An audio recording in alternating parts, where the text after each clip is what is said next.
everybody, this is Marty and it's schooling time. So for today's video, we will be doing the end of the year book tag.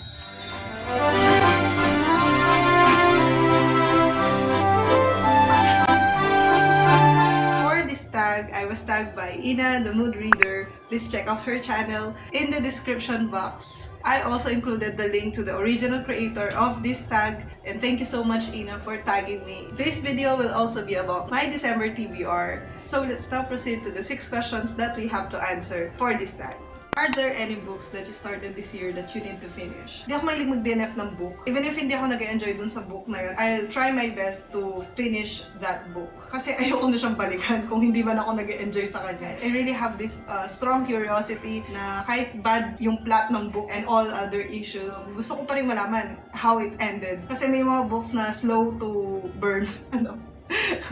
May mga books na slow to warm up sa'yo, but as the story goes on, you get invested to the characters. Kaya yun, may iba't ibang mga investments din kasi in books. Some writers invest in the development of the character, and some writers invest on the development of the plot. And few writers could actually develop both characters and plot hand in hand. Kaya yun. Kaya hindi ako nagdi-DNF ng book kasi tinatry ko pa rin makita yung good dun sa book na yun. All the books that I will mention here are mostly reread, kaya hindi ko pa sila tapos. So upon filming this video, I'm actually about to finish The Little Women by Louisa May Alcott. So this is a classic novel set in the late 1800s. And I'm actually editing a video of my reading vlog of this book and this book. So watch out for that. Hindi ko alam kailan ko ipopost. So I'm actually dito na, like 3 chapters to go. Here, sa mga hindi nakakaalam, Little Women is about the 4 March sisters na enlist sa army yung kanilang father, si Mr. March. Naiwan sila sa care ng kanilang mother. We follow their story, their character development, mula dun sa kanilang defining characteristics. We have the eldest, si Meg, siya yung panganay. And Meg is also attracted to material things, kaya yun, we will follow kung paano siya magde-develop from that defining characteristics ni Meg and yung mga challenges nila sa buhay while their father is gone. We also have Joe, because I'm the second eldest sa family namin, and consequently, 4 din kami in our family, and yun, I'm the second, and I resonate so much with Joe because Joe is your resident tomboy in the family. Am I assuming na dumaan tayo sa ganun? Like, nung bata ako, I'm more of a boyish girl,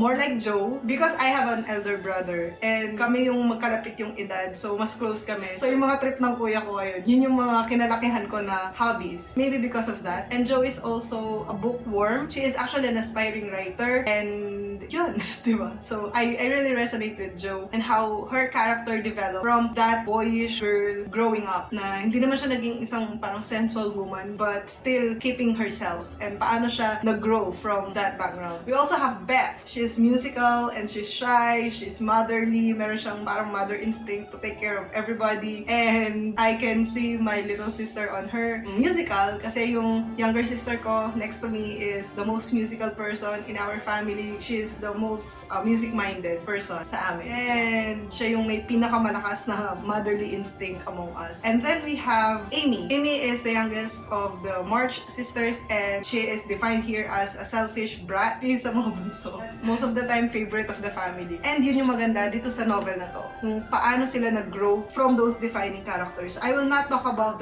their struggles anymore kasi baka ma-spoil na kayo. And just please wait for my reading vlog for all my thoughts on this fantastic novel. The next classic that I have here is The Phantom of the Opera by Gaston Leroux. So The Phantom of the Opera is about this ghost or phantom in the Paris Opera House, and siya yung nag-haunt daw dun sa opera na yon, and is very manipulating pagdating sa kanyang mga performances, shows, and financial management. He fell in love with Christine Daae, and Christine Daae is a newbie dun sa orchestra, so he took Christine to his care and he taught her how to sing, how to be a great theater actor, and then that love became obsessive, and everything led from one misunfortunate event to another. So again, just watch out na lang for my overall thoughts in this book when I finish editing my reading vlog. Do you have an autumnal book to transition to the end of the year? Wala tayong autumn, girl. So In the Philippines, wala namang autumn, walang fall. We only have 2 seasons. We have the wet and rainy season. Then we have the wet and dry season. We have the sunny and the rainy season. So, I think for this question, ang tinatanong dito, kung meron ba akong book that is set in those time of the year, maybe sa ibang bansa, or kung dito sa Philippines, siguro ang autumn, kasabay niya yung Halloween season. So, for this question, I decided to choose a horror stories. And that is none other than The Telltale Heart and Other Writings by Edgar Allan Poe. For December, sabi ko nga, puro classics lang yung babasahin natin and 1 complimentary copy. So, this one fits my TBR for December and also fits this question because we all know that Edgar Allan Poe is a horror and thriller classic writer. Kaya, yun. Is there a new release you are still waiting? Yes. Recently, nagiging active na ako sa Goodreads and I also read na yung emails ko from Goodreads kasi dati, hindi ko binabasa yung mga emails ng Goodreads because I was in a slump and wala akong balak talaga magbasa. But then this year, 2020 is my reading year where I found myself back to reading and back to new releases. Yes, hindi ako mahilig magbasa ng new releases, but this book I'm really excited about, and that is The Mystery of Mrs. Christie by Marie Benedict. Fans of mystery thriller are so excited for this book because this is another one of those speculative fiction. Speculative, no? Bagong genre. So speculative because if you follow Agatha Christie's writing, well, to be honest, hindi ko pa nabasa naman lahat ng mga works ni Agatha Christie, but for the few works that I read by her, I can actually say that she is one of the best mystery writers, if not the best, because I'm still more attracted to Sherlock Holmes. So, si Agatha Christie being one of the most celebrated mystery thriller writers, went missing in December of 1926. Nawala siya for 11 days. And dun sa disappearance niya na yon, many speculations happened and many amateur sleuths or detectives and even the police force combined 10,000 to 15,000 people searched for her, including canine units of different breeds of dogs, just to track her. Mysteriously, bigla na lang siyang lumitaw in a hotel under a name. I'm just not sure kung what name actually. Nestle ba? Basta it starts with letter N. Nestle? Basta. And it was found out that yung name na yun pala, yung name ng babae ng asawa niya or yung girlfriend ng asawa niya. So many eyebrows were knitted and it was a mysterious case. And sabi nga nila, this is the best mystery story by Agatha Christie featuring herself. Well, this book was not written by her, but it's altogether interesting because it's about Agatha Christie. Diba? So, yeah, this will be released in December 29. So, I'm really excited to read this book. And meron nga bang kinalaman yung asawa ni Agatha Christie sa pagkawala niya? Because everybody's action was mysterious. And we don't know kung anong motive niya. Kasi nung bumalik si Agatha Christie, her husband said that meron siyang amnesia or loss of memory. So, yeah. Interesting. What are 3 books that you want to finish at the end of the year? Well, sabi ko nga, this is a December TBR as well. So I actually have many classics on my list. And hindi lang sila 3, madami sila. But babanggitin ko na lang yung mga hindi ko pa nabanggit kanina. So meron tayo ditong Wuthering Heights. So this is actually one of those Penguin Classics Deluxe Edition. This was published when I was in college and I was so broke and wala akong pambili nun ng mga ganitong cover. But ang daming lumabas ng mga ganitong cover. And I don't know bakit Wuthering Heights yung una kong binili when the first time that I have a chance na bilhin yung mga ganitong cover. Yeah, we have here Wuthering Heights by Emily Bronte. This was actually first published in 1846 under the pseudonym Ellis Bell, that is Emily Bronte. Is it selfish if you fight for your love?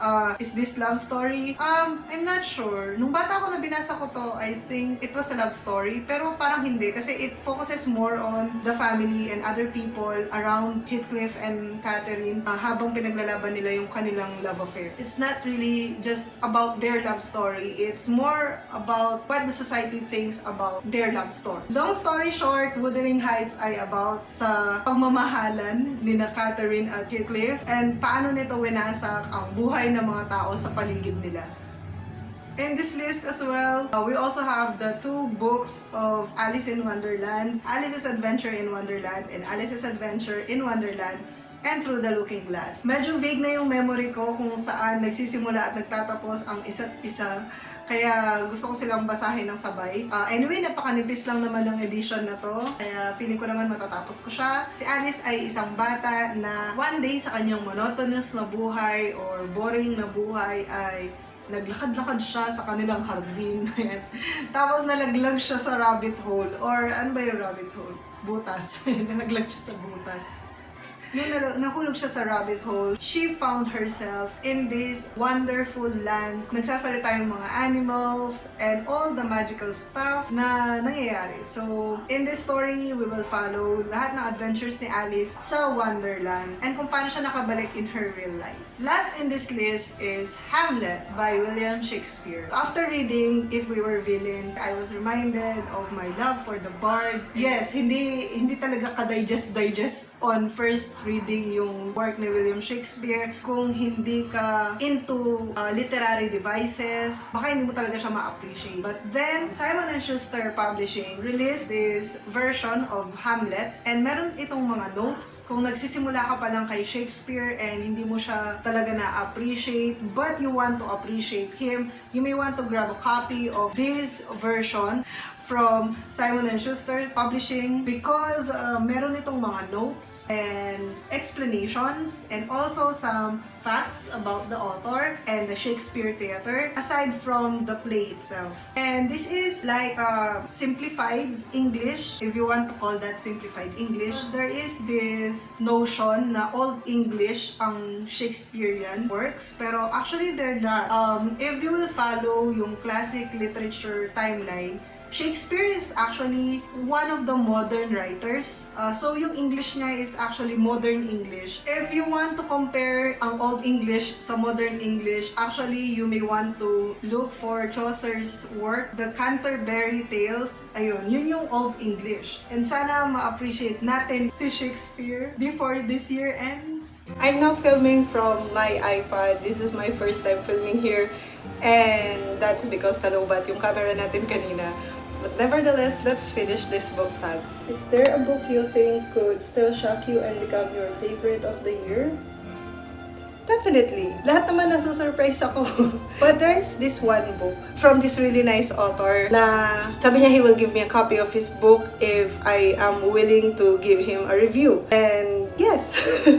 And of course, I'm interested dun sa book niya because it talks about folklore, and folklore is one of my favorite genre of books, and that book is The Lower Kingdom by J.P. Tena. This book, according to him, ay tungkol sa mga folklore of Southeast Asia, and that alone is already interesting for me. Kaya I agreed to give an honest review of this book. Kaya within this December, I'm planning to read this. So Lower Kingdom is about these supernatural shamans and their adventure in hunting dark spirits and ghosts. However, the peace in the kingdom is put at risk because one of their captives escaped and has found a human body to serve as its host. And one more thing that I liked upon hearing about this book is that if you buy a copy of this book, the proceeds will go and be donated to Child Hope Philippines. So I hope that I would enjoy this and give it my honest review. And again, thank you so much for this complimentary copy. What are your reading plans for 2021? Read all the books that I have in my shelf. Yun, so for 2021, gusto ko mabasa lahat ng mga books na nandito sa shelf ko. And I'm really excited to read about them because 2020 has become so crazy, but it brought me back to reading. Kaya still, I'm thankful pa rin na meron tayong source of income and blessed pa rin yung life natin with good people and good things. Siguro for 2021, I will dwell more on reading the books in my shelf. Genre-wise, I think I will be reading more high fantasy. So here are all the books that we will read for the month of December. Since we will have our holiday break, I hope I could spend more time in reading this. And I will be tagging people in the description box, so please check the description box. It might just be you, and if it's not you, don't worry, you are still tagged. And that's it from me today. If you haven't subscribed yet, please consider subscribing for more bookish contents, book talk, and book review with me. This has been Marty, and I'll see you again in another cooling time. Thank you so much for watching, and remember to read more, know more, and be more. Happy reading!